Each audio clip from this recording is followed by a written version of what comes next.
Hey, good morning. How y'all doing? It is red beard. It's a damn fine day to talk about a book. We are here for a book review, and today we're gonna talk about Hide by Kiersten White. I read this earlier this month, and I enjoyed it, but there are some caveats to that. I will say I'm at 3 stars on it. It is a 251-page book, and I think for me the idea, first of all, the cover is dynamic for me. I dig it. The idea of a hide and seek, reality game. We kind of think that it might be a reality show. We're not really given that information, but they kind of think this might be being filmed for TV. But anyway, think of it that way. A reality show of an active game of hide and seek in an abandoned theme park. Dig settings. Setting is one of my favorite. I call it often my favorite character. Again, not to be repetitive, but I always kind of assume here that this is the first video you've seen of mine. But my favorite character in one of my favorite books, Stephen King's The Shining, is the Overlook Hotel. Dig, the idea of setting a horror book or a whatever it is in a abandoned theme park. This is a horror book, and the idea of a game of hide and seek in a theme park doesn't necessarily scream that. But if you look there, there's shit going on underneath. You don't know if you really tell, but shit going on underneath the park. So, synopsis. Let's get into that. Kind of gives me an idea of what I can tell you. First, this is my first read by Kiersten White. My understanding is that she has a ton of books. Let me look real quick. Um, it might tell me. I thought it told me. It doesn't tell me. Yeah, it does right here. She's got a bunch of books, like I don't know, 20. They're all like series, and they're all, she's even written a Star Wars book. But they, what I read somewhere is that this is kind of like her first pass at adult fiction. Like most of her stuff is YA, juvenile type stuff. So, but this is the first pass at adult fiction. Again, I enjoyed it, probably 3 stars. But let's go. First, book list says the suspenseful plot combines elements of Thomas Tryon's classic Harvest Home, Netflix's Squid Game, and the social commentary of Jordan Peele's film Oeuvre, and mixes these with a revelatory pacing reminiscent of Spielberg's Jaws. Jesus, I can't read today. Anyway, I can't really speak on Harvest Home. I need to read it. It's on the list, somewhere on the list. But Squid Game, I get that, yeah.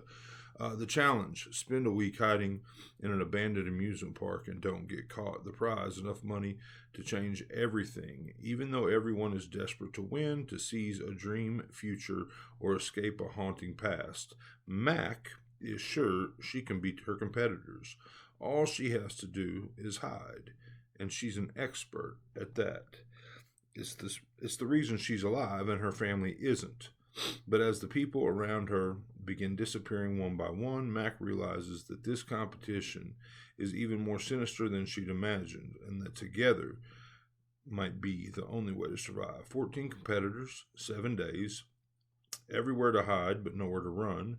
Come out, wherever you are. So, 14 competitors. The idea is that two get eliminated every day until you're down to the final or whatever. So, and like it says, Matt comes in. She's a loner. She's got a wild past of again surviving by hiding, and it doesn't really give me much here in the synopsis, but I'm gonna give you a little tidbit here. There was a situation when she was young where she survives by hiding in a place that did not have room for her younger sister, and her sister does not survive the situation. So she is haunted by that, but again, she thinks she is an expert at hiding. For me, this was enough. I mean, the idea of the hiding, the theme park. I didn't necessarily, and again, the synopsis doesn't give us anything about this, but I'm just going to kind of give you the basic theme.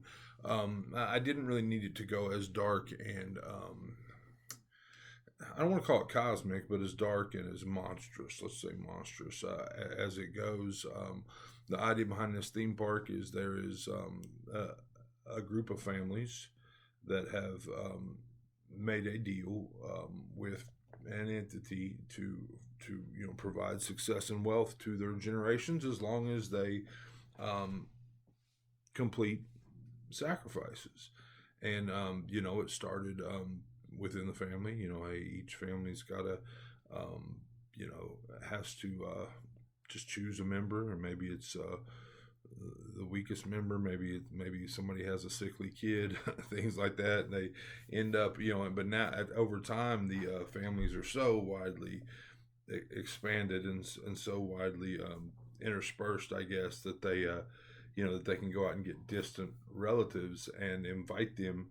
It started as a theme park. Hey, bring your family, come to the theme park. Because of the nature of the way things happen, they can happen without everyone around noticing. So hey, bring your family to the theme park, and let's get everybody in from these 6, 7, whatever it is. I guess 7, 2 per family. Um, well-to-do families, and anyway, you kind of get where I'm going. So at this point though, we're late in the game. This has been going on every 7 years, I believe, for a long time, and the theme park is now decrepit and abandoned. But every 7 years they've got to come up with a new idea to accomplish this task, and we're at the point now where theme park is no longer active, but we're going to do this reality hide and seek game here and invite 14 people that think they're strangers, but I guess they're actually more related historically, ancestrally than they know. So it's a lot thicker and deeper than it sounds from the synopsis, and the horror parts are really good. The relationship parts are really good. Again, Mac is troubled at best, or at least she's troubled. But her the way she is able to build relationships in here, and the I don't know, the climax, the way we watch her grow and become. I mean, I hate to use the term, but become a final girl, become the heroine in the book.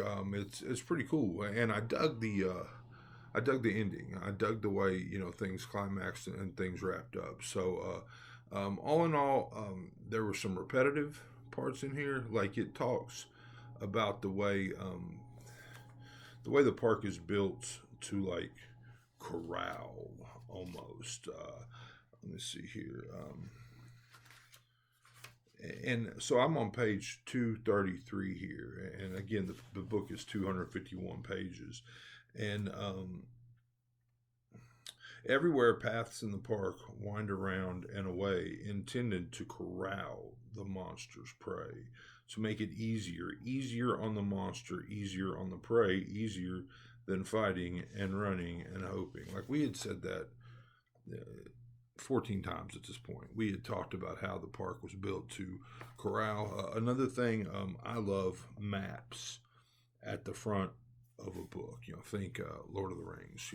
I love maps. I love reading a scene and then flipping back to the front and kind of looking where I'm at, what I'm close to, and so this, we have a map at the beginning. But other than that, like throughout the book, I kind of felt that the park was not portrayed super well. Like, not, I mean, it just felt vague, like where you were, like in relationship to other things, where you were in different scenes. There was just a vagueness to it that, again, not a huge turn off, but just something that I noticed while reading. Because, again, I open it up, the first thing I see is the map. I'm like, oh, cool, man. Location, setting.